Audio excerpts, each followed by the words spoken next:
I'm here to talk about success. The first rule of success is to have a play, vision. You see, if you don't have a vision of where you go, and if you don't have a goal where you go, you drift around and you never end up anywhere. I mean, as you know, I was born in 1,947 inches, Austria after the Second World War. So I was very fortunate that I stumbled under my vision. And I didn't really like Austria when I grew up. I couldn't wait to get out of there. I couldn't see myself becoming a farmer or a worker in a factory or anything like that, even though my parents wanted me to stay there and have a normal life. But that was their vision, not mine. My vision was totally different. I felt that I was born for something special, for something unique, for something big. Then one day I went to school. I remember was 11 years old, and they showed a documentary about America. There they showed this documentary, the huge skyscrapers, the high rises, the huge bridges, the 6-lane freeways, and all of this stuff in this emissive, that's where I want to be. I don't want to be around here with these little farmhouses and these little buildings. I want to be in America. One day after school, I walked by a store in Graz. So I went inside and I looked around, and then I saw a magazine. There's a bodybuilding magazine that had Reg Park on the cover. Reg Park was then a 3-time Mr. Universe, and I saw him on the big screen as Hercules. I read that and I said to myself, wow, this is the blueprint for my life. This is exactly what I want to do. I want to become a bodybuilding champion, just like Reg Park. I want to get into movies just like Rich Park, and I want to make millions of dollars and be rich and famous, just like Reg Park. Do you know how great it felt that I knew where I was going? Imagine the majority of people don't know where they're going. I knew where I was going, that I'm going to become this bodybuilding champion just like him. So it was just a question of how do you do it? I was so relieved, because when you have a goal, when you have a vision, everything becomes easy. So people always ask me when they saw me in the gym in the pumping iron days, they say, why is it that you're working out so hard, 5 hours a day, 6 hours a day, and you have always a smile on your face? And I told people all the time, I said, because to me, I'm shooting for gold. In front of me is the Mr. Universe title. So every rep that I do gets me closer to accomplishing that chord, to make this core, this vision, turn into reality. Every single set that I do, every repetition, every weight that I lift will get me a step closer to turn the score in the reality. So I couldn't wait to do another 500-pound squat. I couldn't wait to do another 500-pound bench press. I couldn't wait to do another 2,000 reps of sit-ups. I couldn't wait for the next exercise. With the age of 20, I went to London and I wanted to Miss the Universe contest as the youngest Mr. Universe ever. And it was because I had a goal. So let me tell you something, visualizing your goal and going after it makes it fun. You've got to have a purpose. No matter what you do in life, you've got to have a purpose. 74% hate their job in America. Now, there's not much different when you come to Europe.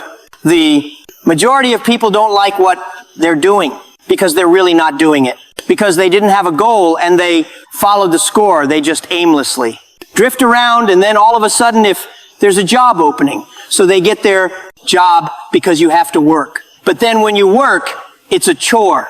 It's work. It's not fun. So if you think about only a quarter of the people really enjoy what they're doing in life, that is unbelievable. If you think about it, so I felt so blessed that I knew what I was doing. It's like a medical student that studies and knows he wants to become a doctor. You know where to go. And the same thing is also in politics. I remember that in politics, I had a very clear vision that I will be the leader of California. This is as far as I could go because I was not born in America, so I could not run for president. So being the governor of the 5th largest state of, I should say, the largest state, the 5th largest economy in the world, was for me really the ultimate title, the ultimate accomplishment in politics. So even though people came up to me and says, why don't you go and run for something smaller? You're never going to make it.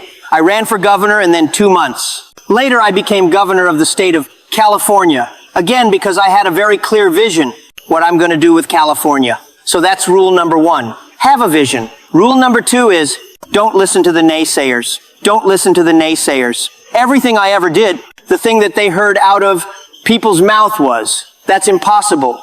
that can't be done, or no. That is exactly what I heard. And of course, I proved to the people that it can't be done. So whenever someone said to me, it can't be done, I heard it can be done. When they said no, I heard yes. And when they said it's impossible, I heard it is possible. I'm a strong believer, what Nelson Mandela said, that everything is always impossible until someone does it. Well, I'm going to be the one who said to myself, I'm going to do it, and I'm going to show it to them. Maybe it has never been done before. That's perfectly fine with me, but I'm going to do it. And I did not listen to the naysayers. It's all about the hard work that you put in. I said, I must have been bodybuilding. I worked out 5-6 hours a day. I'm going to do the same thing now for acting. And of course, I went to college to study English. I studied the accent removal, acting classes, and all of this stuff all day long. I worked and I worked in the work. And within a short period of time, I made one movie called Hercules in New York, which of course went right into the toilet, but it didn't discourage me. I still had the same vision. And then all of a sudden I did Streets of San Francisco. I did stay hungry and pumping on, and the villain, and then all of a sudden I was asked by Dino De Laurentiis at the Universal Studio to star in Conan the Barbarian. And after I did Conan the Barbarian, the director at the press conference said to the press, the director was John Milius. He said to the press, if we wouldn't have had Arnold, we would have had to build one. So think about that. The very body that they said can never be sold because the time is wrong. A few years later, I'm doing Conan the Barbarian, and it was the #1 hit at the box office when it came out in the summer of '82. Think about that, and the director says, if we wouldn't have had his body, we would have had to build one. So all of a sudden, my body became an asset, not a liability. And the same thing was with Terminator. After we were finished filming, Terminator Jim Cameron said to the press, if Arnold wouldn't have had that accent and talked like a machine, I think the movie wouldn't have worked. So think about that. The body and the accent that they attacked was an asset. But I didn't listen to those losers. I didn't listen to them at all. It's just, the reality of it is that you cannot listen to the naysayers. So this is a very important lesson for all of you. So when someone says, no, this is a stupid idea, in your mind, you don't have to say, but your mind to say this of you, you saw. What do you know?